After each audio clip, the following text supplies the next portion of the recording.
Oh my god, you guys, are you ready for this? Join me as I explore some of the most haunted places you won't believe exist, and see if I can survive a night in each one.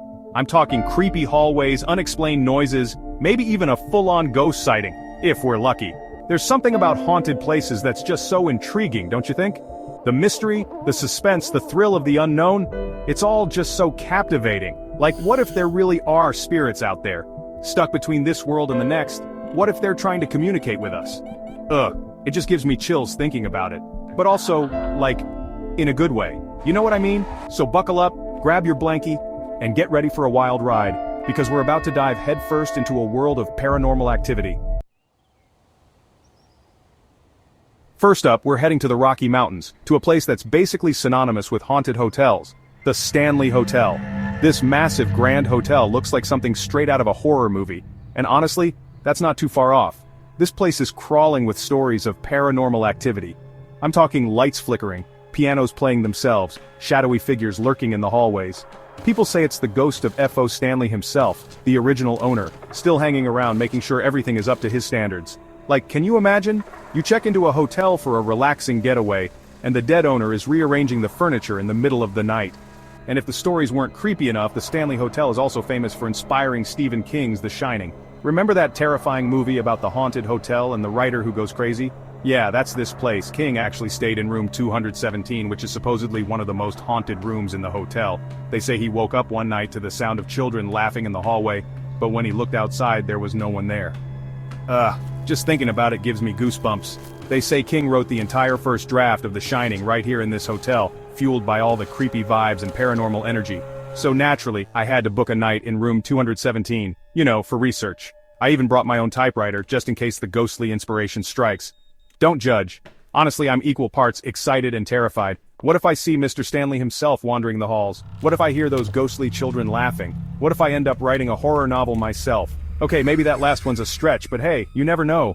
The Stanley Hotel is like a beacon for paranormal activity, and I'm about to stick my face right in it. Wish me luck. Okay guys, buckle up because this next location is seriously messed up. We're heading to New Orleans, the home of voodoo, jazz, and some seriously dark history. And let me tell you, this place is haunted AF. I'm talking about the LaLaurie Mansion, a beautiful house on the outside with a twisted and terrifying past. This place was owned by Madame Delphine LaLaurie, a wealthy socialite back in the 1800s. She seemed like your typical high society lady, throwing lavish parties and all that. But behind closed doors, she was a monster. Seriously, you guys, this woman was pure evil. She tortured and murdered her slaves in the most horrific ways imaginable. The stories of what went on in that house are enough to make your skin crawl. People whispered about strange smells coming from the house, screams in the middle of the night. But it wasn't until a fire broke out in 1834 that the truth was revealed. When firefighters rushed in to put out the flames, they stumbled upon a hidden room in the attic. And what they found there was truly horrifying. It was a torture chamber, like straight out of a horror movie. There were slaves chained to the walls, mutilated bodies, and evidence of unspeakable acts of cruelty. Madame LaLaurie managed to escape before she could be held accountable for her crimes, and they say her evil lingers in the house to this day. People have reported seeing apparitions of the tortured slaves, hearing their screams echoing through the halls. Some even say they've seen the ghost of Madame LaLaurie herself, still roaming the halls of her former home. And you know me, I couldn't resist checking it out for myself. I even managed to snag a tour of the house, and let me tell you, the energy inside is heavy, like you can feel that something terrible happened there.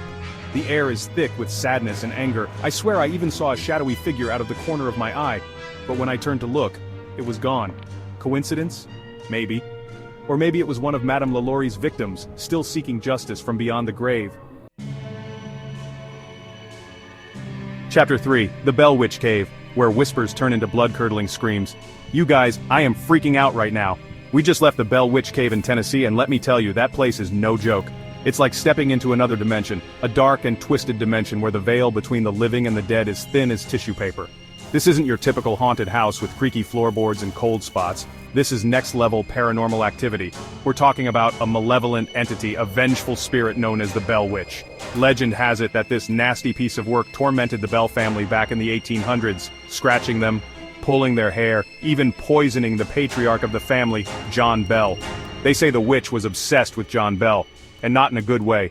She hated his guts, and she made sure everyone knew it. She'd whisper threats in his ear, throw things around the house, and generally make life a living hell for the poor guy. The story goes that she even spoke to visitors, predicting their deaths and revealing their deepest secrets. People came from miles around to witness the Bell Witch's reign of terror, but few dared to stay for long. The energy inside that cave is so oppressive, so heavy, that it feels like a physical weight pressing down on you. And the noises, oh my god, the noises.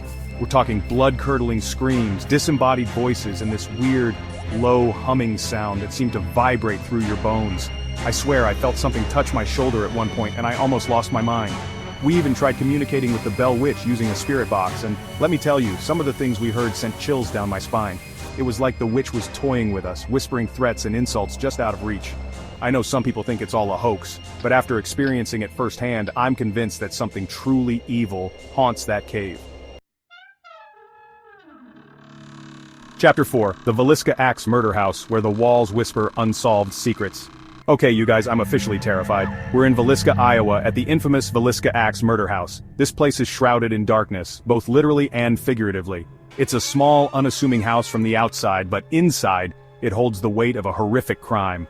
Back in 1912, an entire family was brutally murdered in this house, along with 2 young guests who were spending the night. They were bludgeoned to death with an axe while they slept. Can you imagine the terror, the absolute horror? The killer was never caught, and the case remains unsolved to this day. And as you can imagine, with a past like that, the house is said to be extremely haunted. People say the spirits of the murdered family still wander the halls, searching for justice or maybe just peace. We've been exploring the house for the past few hours, and the energy here is unlike anything I've ever felt before. It's heavy, oppressive, like the air itself is thick with sorrow and fear. We've heard strange noises, unexplained footsteps, and even whispers coming from empty rooms. It's like the walls themselves are trying to tell us something, to reveal the secrets that have been buried here for over a century. One of the creepiest things about this house is that the furniture and belongings of the murdered family are still here, frozen in time. It's like stepping back into that fateful night in 1912. You can almost feel the presence of the family going about their evening routine, completely unaware of the horror that was about to befall them. We even brought along an EMF reader, and let me tell you, it was going haywire in certain rooms, particularly in the bedrooms where the murders took place. It's like the spirits were trying to communicate with us to tell their story.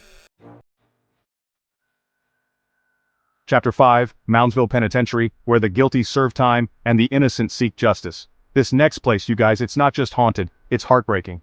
We're at the Moundsville Penitentiary in West Virginia, a former prison that's seen more than its fair share of suffering and death. For almost a century, this place was home to some of the most hardened criminals in the country. The conditions were brutal, the punishments were harsh, and the atmosphere was thick with despair. Over 90 executions took place within these walls, and the energy of those deaths lingers like a toxic fog.